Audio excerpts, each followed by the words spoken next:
മഴയൊക്കെ വന്നതോടെ സംസ്ഥാനത്ത് ഇത് പനിക്കാലമാണ്. ഈ മാസം മാത്രം 10-ലേറെ പേർ വിവിധ തരം പനി ബാധിച്ച് മരിച്ചു. എലിപ്പനിയും ഡെങ്കിപ്പനിയും മഞ്ഞപ്പിത്തവും വ്യാപകമായതോടെ ആശുപത്രികളിൽ വലിയ തിരക്കാണ്.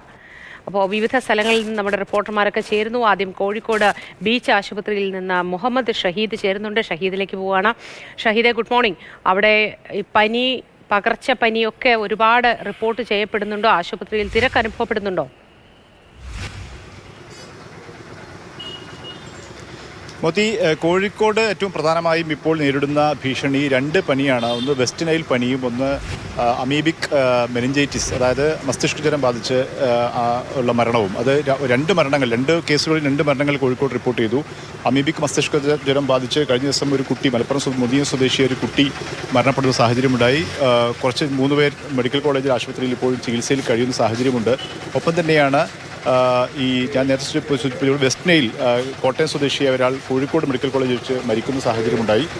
കോഴിക്കോട് ഫറോക്ക് സ്വദേശിയായ മറ്റൊരു മരണം വെസ്റ്റ് നൈൽ ആണോ എന്ന് സംശയം ഉണ്ടാകുന്ന ഒരു സാഹചര്യമുണ്ട്. ഇപ്പോൾ ഞാൻ നിൽക്കുന്നത് കോഴിക്കോട് ബീച്ച് ആശുപത്രിയിലാണ്. അവിടെ OP കൗണ്ടറിൽ നമുക്ക് തിരക്ക് കാണുന്നുണ്ട്. പതിവ് പോലെ തന്നെയാണ്. കാരണം ഈ ബീച്ച് ആശുപത്രി, ജനറൽ ആശുപത്രി കോഴിക്കോടുള്ള വലിയൊരു മേഖലയിൽ കൂടുതൽ ആളുകൾ ആശ്രയിക്കുന്ന ഒരു സ്ഥലമാണ്. അവിടെ സാധാരണഗതിയിൽ വലിയ തിരക്ക് അനുഭവപ്പെടാറുണ്ട്. അത്തരത്തിൽ തന്നെ തിരക്ക് ഇന്നും ഉണ്ട് എന്നുള്ളത് തന്നെയാണ്. മറ്റൊരു കാര്യം, സാധാരണഗതിയിൽ മഴക്കാലത്തിന് മുന്നോടിയായാലും മഴക്കാലം തുടങ്ങുന്ന സമയത്ത് ഡെങ്കിപ്പനി, അത്തരത്തിലുള്ള നിരവധിയായ പനികൾ ഉണ്ടാകാറ്. പക്ഷേ അത്തരത്തിലൊരു വലിയ റിപ്പോർട്ട് കോഴിക്കോട് ഇതുവരെ വന്നിട്ടില്ല.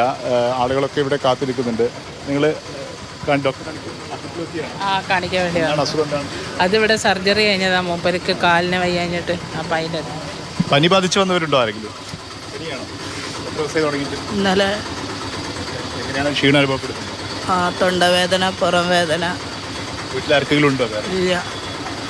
അയൽപക്കത്തൊക്കെ ആരെങ്കിലും ഉണ്ടോ? സാധാരണ ഈ സമയത്ത് അങ്ങനെ പനി ഉണ്ടാവാറുണ്ടോ? ഇല്ല. ഇന്നലെ ഉച്ചൻ്റെ ശേഷം പനി വന്നത്. രാത്രി കേശാട്ടിൽ കാണിച്ചേനു. ആക്കല്ലാറ്റ് വന്നത്. ഡോക്ടർ എന്താ പറയുന്നത്? OP വന്ന് കാണിക്കാൻ. ക്ഷീണം അനുഭവപ്പെടുന്നുണ്ടോ? അമ്മ, എന്താണ് അസുഖം? ഇല്ല, എന്നൊരാളെ കൂടെ വന്നതാണ്.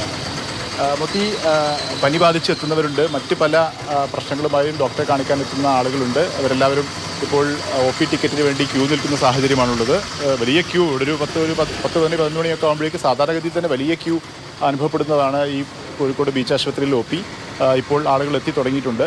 പനി ബാധിച്ച ആളുകൾ എത്തുന്നു. പക്ഷേ അത് വലിയ തോതിൽ, അസാധാരണമായ തോതിലുള്ള ഒരു വർധനവിലേക്ക് കോഴിക്കോട് ഈ ഘട്ടത്തിൽ പോയിട്ടില്ല എന്നാണ് നമുക്ക് ആരോഗ്യവകുപ്പുമായി ബന്ധപ്പെടുമ്പോഴും ഗ്രൗണ്ടിൽ നിന്ന് ലഭിക്കുന്ന റിപ്പോർട്ട്. പക്ഷേ ഞാൻ നേരത്തെ സൂചിപ്പിച്ച പോലെ 2 മെനിഞ്ചൈറ്റിസ് മസ്തിഷ്ക ജ്വരം, അമീബിക് മസ്തിഷ്ക ജ്വരവും വെസ്റ്റ് നൈലും, ഇത് കോഴിക്കോട് ഇപ്പോഴും ഭീഷണിയായി നിൽക്കുന്ന സാഹചര്യമുണ്ട്. വലിയ മുന്നറിയിപ്പുകൾ ആരോഗ്യവകുപ്പ് കൊടുക്കുന്നുണ്ട്. ഈ വെള്ളക്കെട്ട്, ഈ അമീബിക് മസ്തിഷ്ക ജ്വരം ബാധിക്കുന്നത്, വൈറസ് വരുന്നത് കേടായ വെള്ളക്കെട്ടിൽ ആളുകൾ കുളിക്കാൻ ഇറങ്ങുമ്പോഴാണ്. പലപ്പോഴും കുട്ടികൾക്കാണ് സംഭവിക്കുന്നത്. വേനൽക്കാലത്തൊക്കെ കുട്ടികൾ അങ്ങനെ വെള്ളം കാണുമ്പോൾ എടുത്തിയാടുന്ന ഒരു സാഹചര്യം ഉണ്ടാകാറുണ്ട്, വിനോദത്തിനും മറ്റുമായി. അങ്ങനെ കുളിച്ചവർക്കാണ് ഇപ്പോൾ അമീബിക് മസ്തിഷ്ക ജ്വരം ബാധിച്ച് മെഡിക്കൽ കോളേജ് ചികിത്സയിലുള്ള ഒരു കുട്ടി മരിക്കുകയും ചെയ്തത്. അതായത് അതേക്കുറിച്ചുള്ള മുന്നറിയിപ്പുകളാണ് ആരോഗ്യവകുപ്പ് നൽകുന്നത്. മറ്റ് തിരുവനന്തപുരത്ത് അമൽ തേനമ്പറമ്പിലുണ്ട്. നമുക്ക് അമലിലേക്കൊന്ന് പോയിട്ട് വരാം. അമൽ, ഗുഡ് മോർണിംഗ്. ഈ തിരുവനന്തപുരം ജനറൽ ആശുപത്രിയിലാണല്ലോ അമൽ ഇപ്പോൾ ഉള്ളത്. ഈ ജനറൽ ആശുപത്രിയിൽ പനി ബാധിച്ചവരുടെ തിരക്കുണ്ടോ? മാത്രമല്ല, ഒരു കാര്യം കൂടി ചോദിക്കാനുണ്ട്. ഈ പനിയും ഇതുപോലെ മഴക്കാലം ഒക്കെ വരുന്ന സമയത്ത് ഒരുപാട് അസുഖ സാധ്യതകളൊക്കെ ഉള്ളൊരു സമയമാണ്. അപ്പോൾ ഈ സമയത്ത് കരുതേണ്ട മരുന്നുകളൊക്കെ ഈ ജനറൽ ആശുപത്രിയിൽ കരുതിയിട്ടുണ്ടോ? അത് സംബന്ധിച്ചും നമുക്കറിയണം.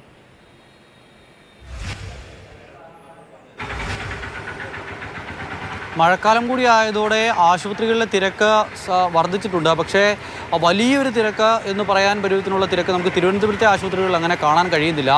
പനിക്കാലം ഇങ്ങനെ തുടങ്ങി വരുന്നതേ ഉള്ളൂ. അതായത് ആദ്യഘട്ടത്തിൽ ഒരു 2-3 ദിവസം മഴ പെയ്തപ്പോൾ തന്നെ കുറേ അധികം ആളുകൾ പനിയുമായി ചികിത്സ തേടിയിരുന്നു. 6000-ലധികം വരുന്ന രോഗികൾ പ്രതിദിനം സംസ്ഥാനത്ത് പനിയുമായി ബന്ധപ്പെട്ട ആശുപത്രിയിലേക്ക് എത്തുന്നുണ്ട്. നമുക്ക് OP-യിലൊക്കെ കാണാൻ കഴിയുന്നുണ്ട്. സാധാരണ നിലയിൽ ഉള്ളതുപോലെയൊക്കെ എന്നതിനപ്പുറത്തേക്ക് വലിയ ഒരു തിരക്ക് എന്ന് പറയാൻ ഇപ്പോൾ കഴിയില്ല. എന്തായാലും മോത്തി ചോദിച്ചതുപോലെ ഈ മരുന്നിൻ്റെ കാര്യത്തിൽ നേരത്തെ തന്നെ മരുന്ന് ക്ഷാമം ഉണ്ടാകും എന്നുള്ള ഒരു ആശങ്കയുടെ അടിസ്ഥാനത്തിൽ ആരോഗ്യവകുപ്പ് അതിന് വേണ്ട നടപടികൾ നേരത്തെ തന്നെ സ്വീകരിച്ചിരുന്നു.